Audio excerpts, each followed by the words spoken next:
Listen carefully. Most people drift into a new year hoping it will be different. Hope is weak. Hope does nothing. Discipline changes lives, and discipline is built before the year begins, not after the clock strikes midnight. These last 30 days of December are not for celebration alone. They are a battlefield, a quiet one. While others slow down, you sharpen yourself. While others wait for motivation, you build structure. This is where separation begins. December is not the end of the year. Most people believe waking up early is about time. It is not. It is about control. The moment the alarm rings, a decision is placed in front of you, comfort or command. That single choice sets the tone for the entire day. When you rise while your body resists, you teach your mind that it does not rule you. You establish hierarchy. The mind suggests comfort. You choose discipline. Waking up when it is uncomfortable strips away illusion. There is no applause at that hour, no validation, no audience. It is just you and resistance. And resistance is the first teacher. Each morning you confront it and do not surrender. You build inner authority. This authority cannot be bought, borrowed, or given. It is earned through repetition. The early hours are clean. They are undisturbed. The world is quiet, and so are distractions. In this space, you meet yourself honestly. There is no noise to hide behind. This is where clarity sharpens, thoughts settle, intentions become visible. A person who consistently wakes early learns to move before motivation arrives, and that skill transfers into every area of life. Discomfort in the morning trains resilience for the day. If you can override the urge to stay warm, stay asleep, stay passive, then smaller challenges lose their power over you. Discipline practiced in the body strengthens discipline in decisions. You begin to notice that emotions no longer dictate your actions as easily. You become less reactive, more deliberate. Waking early also builds respect for time. You stop chasing the day and start leading it. Instead of reacting to messages, demands, and problems, you create space to prepare. Preparation reduces chaos. Chaos drains energy.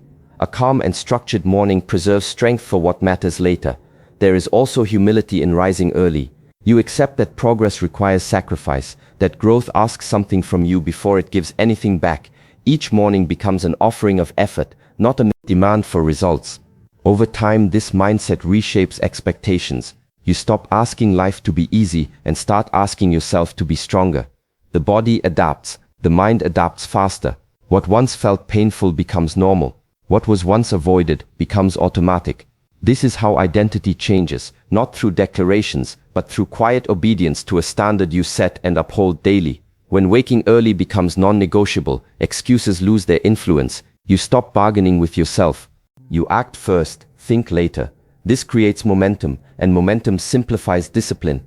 What begins as effort turns into rhythm, and rhythm creates stability. In those early hours, when fatigue is present and comfort is tempting, you learn the most important lesson of all. You can move forward without feeling ready, without feeling strong, without feeling inspired, and remain steady in your actions while the rest of the world sleeps and waits for a better moment. Most people treat movement as optional, something to do only when motivation appears or when the body feels light. This weakens both body and mind. Daily movement is not about appearance, performance, or comparison. It is about circulation of energy. A stagnant body creates a stagnant mind. When the body remains still for too long, thoughts become heavy, emotions become unstable, and discipline erodes quietly. Moving your body every day establishes communication between intention and action. It teaches follow-through. You decide to move, and then you move. No negotiation. This simple loop reinforces reliability within yourself. Over time, you trust your own decisions more because you prove daily that you act on them. Movement creates friction. Muscles resist. Breathing deepens. The heart works harder. In that resistance, awareness sharpens. You are forced into the present moment. There is no room to dwell on yesterday or fantasize about tomorrow when the body is under reset, controlled stress. This presence becomes a refuge from mental noise. Daily movement also reveals honesty. You immediately feel when you have neglected yourself. Tightness, weakness, imbalance, they all speak clearly. The body does not lie. When you listen to it consistently, you develop sensitivity and respect. You stop abusing it with neglect or excess and start treating it as a tool that must be maintained. Strength gained through movement is not limited to muscles. Endurance teaches patience. Balance trains focus. Repetition builds persistence. These qualities transfer naturally into work, study, and relationships. A person who trains their body daily learns how to stay engaged even when progress feels slow. There is also grounding in physical exertion. Stress accumulates in the nervous system. If it is not released through movement, it seeks other exits: irritation, restlessness, distraction. Moving the body clears this buildup. It creates space inside. Decisions become calmer. Reactions become slower. You respond instead of explode. Consistency matters more than intensity. A short session done daily is stronger than extreme effort done rarely. Daily movement builds rhythm, and rhythm builds identity. You no longer see yourself as someone who tries to be active. You become someone who moves regardless of mood or circumstances. The body adapts quickly when treated with respect. Energy levels rise, sleep improves, posture changes. These changes reinforce discipline because you feel the benefits directly. Effort becomes associated with clarity and strength, not punishment. When movement becomes a daily practice, excuses lose credibility. Time, weather, and mood stop being obstacles. You learn to work with limitations instead of waiting for perfect conditions. This ability to adapt without quitting strengthens resolve in all areas of life. Each day you move, you confirm a simple truth: you are capable of action even when comfort is available. Even when stillness is easier, even when no one is watching and nothing external is gained immediately, reinforcing the habit of choosing effort over ease again and again. Most people think discipline is proven in big moments. It is not. It is proven in what you allow into your system every single day. What you eat, what you watch, and what you listen to shape your internal environment. Your body and mind are constantly absorbing input, and whatever you feed them becomes your default state. Food is information before it is fuel. It affects energy, focus, and emotional stability. When you eat without awareness, you train yourself to respond to impulses instead of intention. When you eat with control, you practice restraint in a form that is tangible and immediate. This does not mean obsession or deprivation. It means choosing nourishment over convenience and awareness over impulse. Each deliberate choice strengthens self-respect and reduces internal chaos. What you consume mentally is even more influential. Images, videos, conversations, and constant noise quietly program expectations and behavior. When your attention is always pulled outward, your inner world weakens. You become reactive, distracted, and fragmented. Controlling what you watch is not about isolation, it is about protection. You decide what earns access to your focus. The mind becomes what it repeatedly observes. If it is fed drama, comparison, and negativity, it begins to operate from those patterns. If it is fed clarity, structure, and purpose, it stabilizes. This is why attention is power. Once attention is lost, discipline follows. Sound enters deeply. What you listen to affects mood, motivation, and self-talk. Repetitive messages shape beliefs, often without conscious awareness. When your environment constantly reinforces doubt, aggression, or passivity, you absorb it. When you choose sound that supports calm, focus, and effort, you reinforce internal alignment. Control here does not mean avoiding reality. It means choosing quality over volume. Fewer inputs, stronger signals. Silence becomes valuable. Silence allows digestion of thought, reflection of action, and recognition of patterns. Without silence, growth becomes shallow. When you control your inputs, cravings lose strength. You notice that many urges are learned responses, not real needs. With awareness, you stop being pulled by every impulse. You pause, you choose. This pause is where freedom exists. This practice sharpens discernment. You begin to notice how certain foods drain energy, how certain content creates restlessness, how certain sounds disturb focus. Instead of blaming circumstances, you adjust inputs. Responsibility shifts inward. Over time, this control builds mental cleanliness. The mind becomes less cluttered, emotions stabilize, focus deepens. You stop feeling overwhelmed by excess stimulation. Simplicity returns. With simplicity comes strength. This discipline is quiet and often invisible, but its effects compound. The quality of your thoughts improves. The steadiness of your mood increases. The clarity of your decisions sharpens.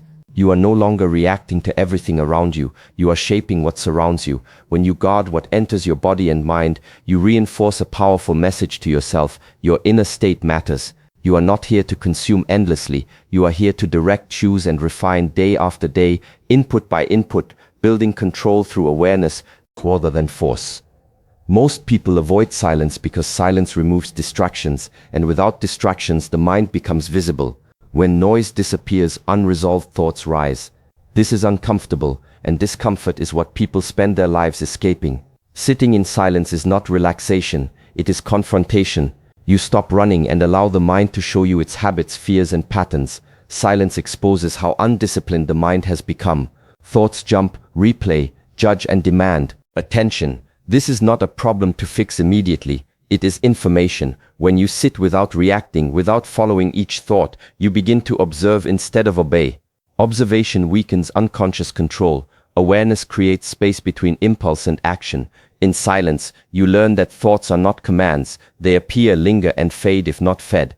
This realization builds mental stability. You no longer feel forced to react to every emotion or idea. You gain the ability to pause, and pause becomes power. A person who can sit with discomfort without escaping develops deep resilience. Facing your thoughts also reveals avoidance. The mind will try to pull you away with planning, remembering, fantasizing, or worrying.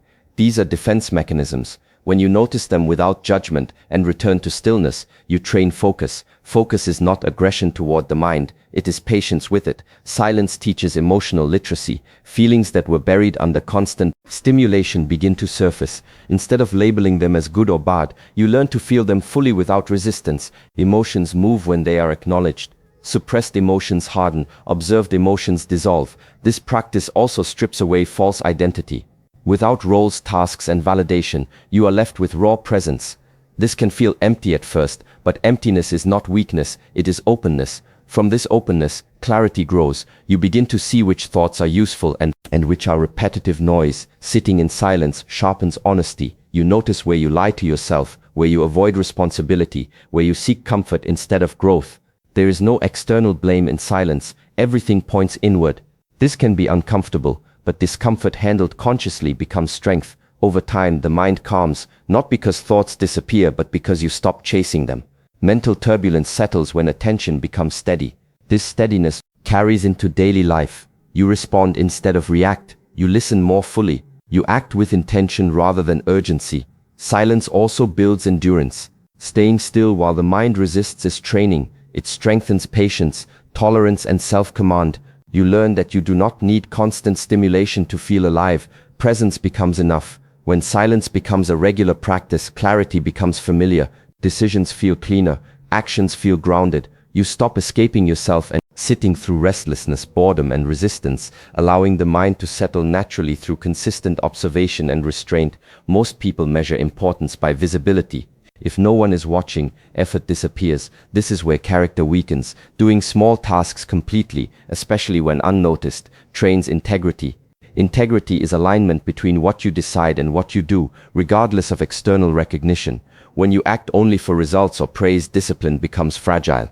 Small tasks are mirrors. They reflect your relationship with effort, making your bed properly, finishing work without shortcuts, cleaning after yourself, completing what you start. These actions seem insignificant, yet they reveal your standard. A person who dismisses small tasks will eventually dismiss large responsibilities when pressure appears. Completeness builds momentum. When you finish something fully, the mind registers closure. Closure creates calm. Incomplete actions create mental clutter and low-grade stress. Over time, this clutter drains energy and focus. Completing small tasks clears space in the mind, allowing attention to be directed intentionally rather than scattered. There is humility in doing simple work well. It removes ego from action. You stop asking whether something is worthy of your effort and start asking whether your effort is worthy of the task. This shift strengthens discipline because it detaches action from mood and status. Attention to detail develops presence. You slow down, you notice quality. Rushing decreases awareness. Awareness improves execution. This applies to everything: work, communication, movement. When you train yourself to be thorough in small things, precision becomes natural. Doing tasks completely also builds self-trust. Each time you follow through, you reinforce reliability. You prove to yourself that you can be depended on. Self-trust is foundational. Without it, motivation fades quickly. With it, consistency becomes easier because doubt weakens unseen effort, strengthens inner authority. When no one is watching, excuses lose power. You either uphold your standard or betray it. Each choice shapes identity. Identity is built quietly through repeated private actions, not public declarations. This practice also dismantles impatience. Small tasks require patience because results are not dramatic. You learn to value process over outcome. This patience transfers into long-term goals. You learn to value process over outcome. This patience transfers into long-term goals. You learn to value process over outcome. This patience transfers into long-term goals. You learn to value process over outcome. This patience transfers into long-term goals. You learn to value process over outcome. This patience because become less likely to abandon effort when progress feels slow. Completeness creates order. Order reduces friction. When your environment reflects care, your mind follows. Disorder invites distraction. Order supports focus. This is not about perfection. It is about respect for space, tools, and time. Over time, doing small tasks completely rewires how you approach challenges. You stop seeking shortcuts. You stop avoiding effort. You act with steadiness. You show up fully, even in moments that seem unimportant. When this becomes habitual, discipline stops feeling heavy. It becomes identity. You no longer ask whether to do something properly. You do it because that is who you are, reinforcing strength through quiet consistency, repeated daily in actions no one applauds but everything depends on. Most people lose not because they are incapable, but because they keep negotiating with their lower impulses. The moment discomfort appears, a conversation begins in the mind. Just today, just this once, you deserve a break. This negotiation feels harmless, but it slowly erodes authority. Every time weakness is allowed to speak, discipline steps back. Negotiation creates delay. Delay creates doubt. Doubt creates inconsistency. When you argue with yourself, energy leaks. A clear command requires less effort than constant debate. The strongest individuals are not those with endless motivation, but those who remove the option to quit from the conversation entirely. Weakness is persuasive. It speaks in familiar language. It uses comfort, fatigue, and emotion as leverage. If you listen long enough, it will always provide a reason. The mistake is believing that reasons deserve obedience. Strength is not cruelty toward yourself. It is clarity about what must be done regardless of choice. Feeling. When you stop negotiating, actions become simpler. You decide once and then you execute. This reduces mental friction. Instead of waking up every day to redecide who you want to be, you live according to a rule already chosen. Rules protect energy. They prevent decision fatigue. They make discipline sustainable. Stopping negotiation does not mean ignoring limits. It means recognizing the difference between genuine limitation and habitual avoidance. Weakness often disguises itself as logic. It claims you will start later, when conditions improve. Strength understands that conditions improve after action, not before. Each time you act without internal debate, you reinforce authority. Authority is internal leadership. It is the ability to give yourself an order and follow it. Without this, goals remain ideas. With it, progress becomes inevitable. This practice also builds emotional independence. You stop waiting to feel confident, ready, or inspired. Feelings become background noise instead of steering wheels. You act based on values, not moods. This stabilizes behavior across good days and bad days alike. Negotiation trains inconsistency. Non-negotiation trains reliability. Reliability compounds. When you become reliable to yourself, confidence grows naturally. Not loud confidence, but quiet certainty. You know that when a task appears, you will handle it. Weakness loses strength when it is not entertained. The mind learns quickly when excuses stops working. They appear less often. Resistance does not disappear, but it becomes predictable and manageable. You expect it. You move anyway. This also sharpens respect for effort. You stop dramatizing difficulty. Hard things become normal. Ease becomes optional, not required. This shift changes how you view challenges. Instead of obstacles, they become signals to apply structure. When negotiation ends, identity solidifies. You are no longer someone who tries. You are someone who acts. Action removes ambiguity. Ambiguity drains momentum. Clear action creates direction, and direction removes the need for constant reassurance, allowing strength to express itself through decisive movement without waiting for permission from comfort or fear.